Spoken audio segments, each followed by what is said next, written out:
नवीन की आज मौत हुई और यूक्रेन में हर पल कैसे मौत का साया मंडरा रहा है। मेरे सहयोगी प्रणव उपाध्याय की यूक्रेन से यह एक्सक्लूसिव रिपोर्ट।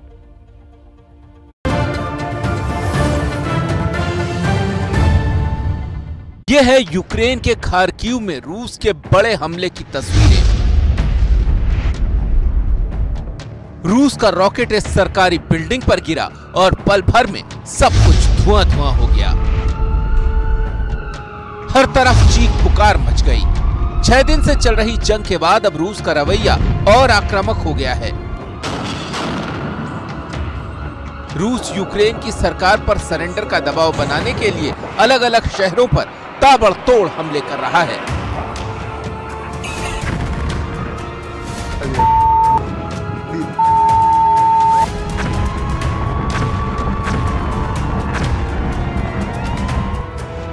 रूस ने कीव, खार्किव और चेर्निहिव जैसे यूक्रेन के बड़े शहरों पर हमले तेज कर दिए हैं। खार्किव शहर में चल रहे रूसी हमले में एक भारतीय छात्र की भी मौत हो गई। 21 साल के कर्नाटक के नवीन शेखरप्पा वहां मेडिकल की पढ़ाई कर रहे थे। वो खाने पीने का सामान लेने गए थे कि तभी हमला हुआ और नवीन की मौत हो गई। 2 दिन पहले ही शेखरप्पा की अपने पिता से बात हुई थी। तब उस पिता को क्या पता होगा कि जंग की जिद उनके घर के चिराग को बुझा देगी। ಸ್ವಲ್ಪ ಸಿಚುವೇಶನ್ ನೋಡ್ಕೋಬೇಕು ಫಸ್ಟ್ ಬಂಬಾರಿ ಟೈಮ್ನಾಗ ಮೂವ್ ಮಾಡ್ರಿ ಏನೋ ಅದು ಸ್ವಲ್ಪ ಸಿಚುವೇಶನ್ ನೋಡ್ಕೊಂಡು ಯಾವ ಶಾಂತ ಆಗುತ್ತಲ್ಲ ಆ ಟೈಮ್ನಾಗ ನೀವು ಅಲ್ಲಿಂದ ಮೂವ್ ಮಾಡ್ರಿ। ಅಲ್ಲಿಂದ ಒಂದು 50 ಕಿಲೋಮೀಟರ್ ನೀವು ಮುಂದೆ ಹೋದ್ರೆ ಅಂದ್ರೆ ಏನು ತೊಂದರೆ ಆಗಲ್ಲ। ಅಲ್ಲಿ ಯಾವ ವೆಹಿಕಲ್ ಸಿಗ್ತವೆ, ಟ್ರೈನು, ಬಸ್ಸು,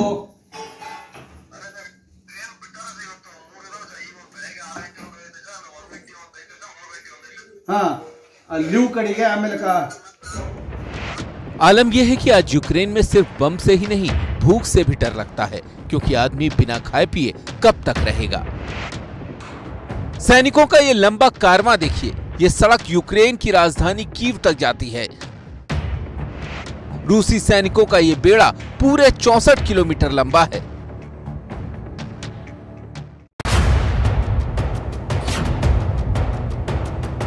ये काफिला दक्षिण में एंटोनोव एयरपोर्ट से शुरू हो रहा है, उत्तर में प्राइबर्स इलाके में खत्म हो रहा है।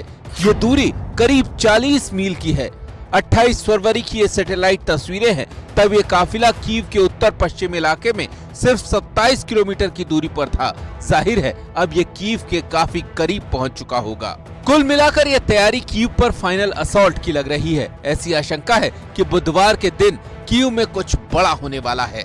यही वजह है कि भारत के विदेश मंत्रालय ने भारतीयों को एडवाइजरी जारी की है कि किसी भी हालत में आज कीव छोड़ दें। जो भी साधन मिले उसके जरिए कीव से बाहर निकल जाएं। लेकिन कीव से निकलना भी आसान नहीं है, क्योंकि यहाँ रहने वाले यूक्रेन के नागरिक भी जल्द से जल्द निकलना चाहते हैं, लेकिन लोग ज्यादा हैं, साधन कम। कीव में ग्राउंड जीरो पर मौजूद एबीपी संवाददाता प्रणव उपाध्याय को भी कीव से निकलने के लिए काफी मशक्कत करनी पड़ी।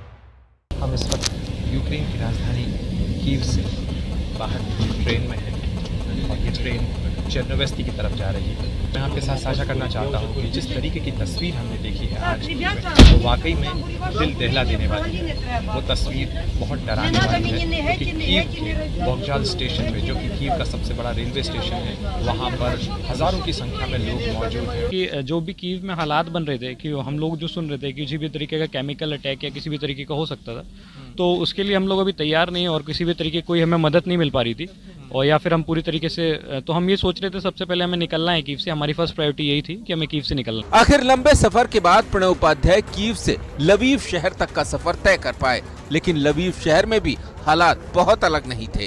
यूक्रेन से मुकेश यादव के साथ प्रणव उपाध्याय की रिपोर्ट।